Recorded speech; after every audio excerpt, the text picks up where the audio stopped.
What's up, college football fans and Mean Green fans? Sonoy Valente here once again with the Mean Green Show. Today, joined by Miles and JD, and we're going to give a recap of this North Texas class on the National Signing Day. And before we get into all that, guys, if you're a fan of college football or G5 football, consider hitting that like and subscribe button because that's truly all that we talk about. Okay, guys, going to read off a list real quick of all the signings we had today. Eric Reed tweeted this out, so just reading right off of his list right here, and that's in Javen Anderson, Evan Jackson, Colin Lewis, Desmond Magia, Ethan Miner, Dietrich Moore, Matthew Moore, Brian Nelson, Noah Rauschenberg, Isaac Son, Keith Smith, and Taylor Starling. And, this video is coming right on the heels of Taylor Starling's official signing to North Texas. And I think the biggest battle out of the whole signing class between us is in North Texas, Texas State, and UTSA. And UTSA obviously has already inked a historic class and a tremendous class. And it's good for North Texas fans that, we were able to keep Taylor Starling out of that class that already has a lot of firepower. And it really says a lot, I think, in Jeff Traylor, making that visit. We all know that Traylor is a recruiter and a really good one at that. And the fact that North Texas was able to, you kind of forget that he was committed to Texas State, but I guess essentially flip that commitment and keep someone who's so talented, really close to home in Denton, and not to mention building that pipeline, continuing to build on that pipeline with his teammate Keith Smith and Quaylon Farrar, who's already here. So the more we'll take all the South Oak Cliff guys out there, I would assume. But really, really exciting. And, Javen Anderson and Taylor Starling are top 6 recruits in the rankings era of 24/7. And they're both DBs. I know Coach Morris was catching a lot of heat from North Texas fans about who's going to approach the defensive side. These are all offensive offers. And when it's all said and done to, get 2 of the top 6, of your all-time signees, and they're both defensive backs, that's really great. And a lot of excitement, I think, in this class. Although it's not the highest ranked class, I think there's a lot of key pieces. Maybe we'll touch on that here in a second. But Miles, what are your thoughts on the class and maybe a few of the guys that you want to point out? Well, it's a really significant late signing period, which we all knew that was going to happen. Well, not late signing period, but normal signing period. We all knew that was going to happen. Getting Taylor Starling, the big storyline, of course, is the biggest commit we've had, I think, since I don't remember the last. Caleb Johnson was a big commit under Luttrell. Of course, he didn't really work out, but I'm excited to see what this class can do. Establishing a pipeline in South Oak Cliff and North Shore, those 2 powerhouses in the Texas high school football, that's huge. And getting guys, 2 guys from each, that's huge. And especially the positions that you need. They attacked the positions that they needed most, especially on defense, and they got the right guys. I'm really impressed with what they have, and I'm really impressed, especially Javen Anderson. I think he's going to be a guy that could possibly see some bigger playing roles this next upcoming year. So I'm just excited to see what they have, especially during fall camp, because I know these guys got to finish high school first. So I'm excited to see what they have for fall camp, and especially what we can do in the future. This is establishing your first class as head coach for Eric Morris. If you can continue to do this at a higher level, because we aren't ranked that high and on a lot of sites, but that's okay. I think these guys are bringing a culture that Eric Morris wants, and it could turn out to be really good. Yeah, to reiterate what he said, early signing period ended. We had 2 signings. There were 2 talented kids, but there's a lot of kids that signed early signing period. So, the cupboard was pretty empty as far as who you can go after, who you can sign. So to be able to virtually sign a full class second signing period and to be able to get the kind of talent that they were able to bring in and, like you said, hit the positions and needs. I think if you had asked any of us on this podcast, the day after the season, what positions were most needed for North Texas, I think you could have said defensive backs and quarterback. And I think they were able to hit both those big time. And, the old staff recruited better than North Texas had recruited in the past. They definitely raised the bar as far as North Texas recruiting. But we hadn't had much success against UTSA since Traylor got on board. And I think the Starling victory in the recruiting is big. I think that's hopefully a tone setter moving forward.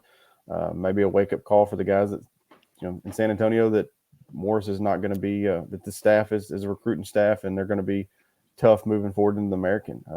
Like I said, with the history that UTSA has had the last few years as far as conference championships winning, for us to be able to go in there with a completely new staff and win a recruiting battle going head to head, I think that's definitely a statement. And not to mention, y'all mentioned Anderson, but they also, this class has got some, I would say, sleeper gems, whatever you want to call them. I know they've got a ton of names, but like both the Moore, Dedrick Moore and Matthew Moore, I think those are two stud linebackers that are underrated. I think that they both got overlooked, whether it be injuries, whether it be where they played. So to me, those are two guys, and with this defense, linebackers are important. I think those are two guys to watch moving forward as well. But like I said, top to bottom, this class is, in my opinion, the fact that the time period that they were able to put it together is super impressive, and it just makes me super excited to see what this staff can do with a full 12 months of putting a class together next year. So definitely set the tone with this early class. Yeah, and I want to read off a tweet from Javi Cardenas, kind of paraphrasing a little bit, but he said UNT has the worst class in the new AAC, which, I mean, that's just facts based off one of the websites, the way they rank him anyway. So obviously the staff, like we've said, they started way behind the 8 ball, and although the class as a whole isn't ranked the highest as fans would want to see it, just kind of reiterating what we talked on a little bit earlier, I really, again, I don't say this as a North Texas homer, because I've said many times that UTSA's class is historic and it's got a lot of firepower, which it does. They might be the number one G5 class, possibly. I'm not sure, but I say all that because I don't want to discredit what I'm about to say. But I'm not just saying this to say it. I do think there's a lot of key pieces. Probably the first one being in Chandler Rogers, and I think he's going to be a guy. I'm pegging him as the starter. I think that's what's going to happen if I'm hedging bets, and I think he can come in and really help out right now, right away, in a big way. And I think there's a lot of key pieces that they did get, like Cleveland and more from Tech, the offensive tackle, that are going to help.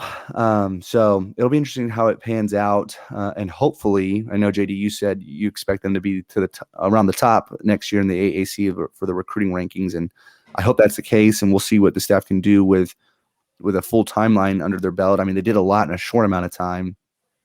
And as a fan, I'm happy with the class. I mean, I really am. But I know I didn't ask you guys this pre-tape, so kind of off the cuff here, if you can, just spit some names out. But Miles, starting off with you, do you happen to have, if you had to, just give me like 2 names of who do you think may, out of this signing class, not really the transfers, but out of the high school players that may dodge the red shirt and come in and play in the 1 or 2 deep year one?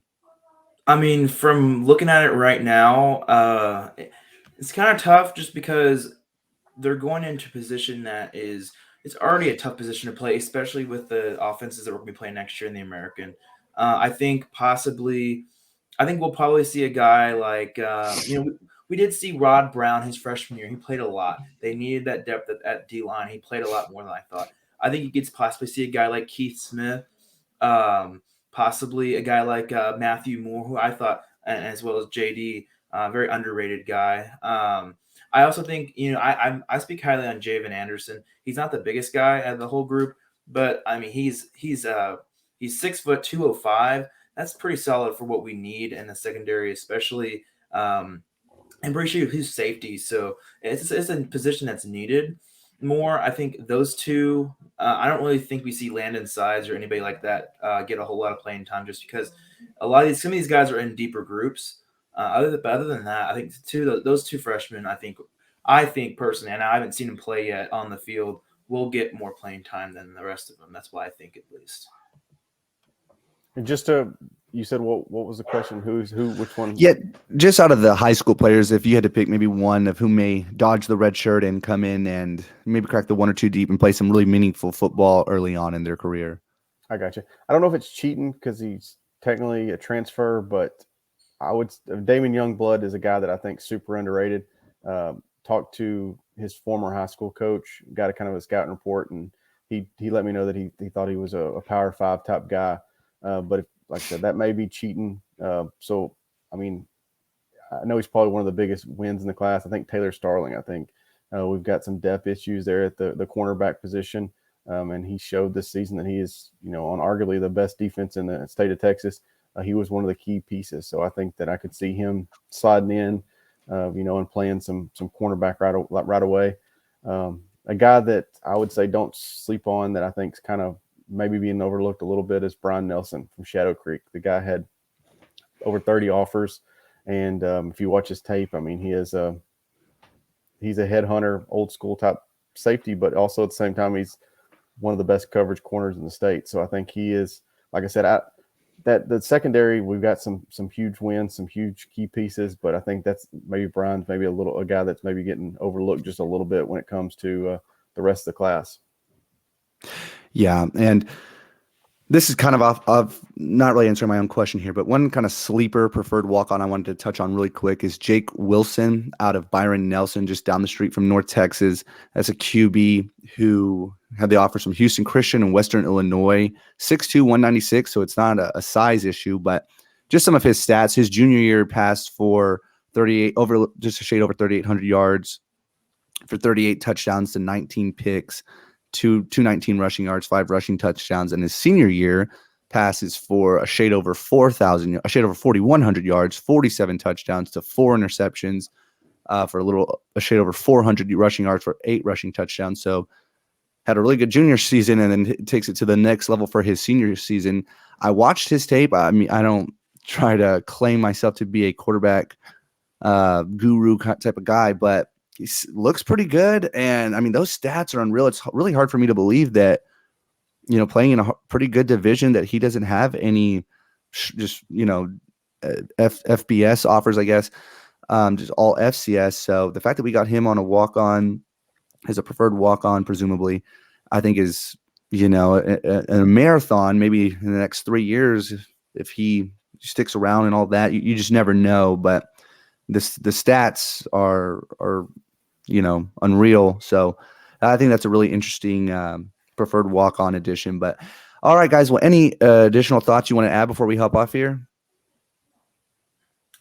I'm just impressed with the staff. That's why I am. Yeah. I mean, like I said, time period, but also you mentioned the walk-ons. I think once the official walk-on list comes out, I think we're going to be super impressed with. I mean, in my 10 years covering recruiting, we've had some great walk-ons. I mean, Rod Burns, Michael Lawrence. I mean, there's a ton of guys that's walked on. But this year, I mean, I think we're going to be close to 10 kids that are getting preferred walk-ons, and there's a good chance that 6, 7, 8 of them could eventually be on scholarships. I mean, there's some major talent, some guys that had FBS offers that are coming here as walk-ons. So, 19, 20 kids we signed today. But there's probably another, like I said, 5 to 6 that we could eventually see on the 2 depth in the fall and on scholarship before you know it. I think shout out Clay Jennings as well. He did a fantastic job. We said that before. I don't know if I said that this one or not. He did a great job. I really, really am surprised by how well he recruited, especially down in Houston. That was a very, very great job by that defensive staff as well, but is mainly Clay Jennings. Bounced back from his second time here in North Texas. Yeah, absolutely. But all right, guys. Well, appreciate your time, and as always, go Mean Green. Go Mean Green.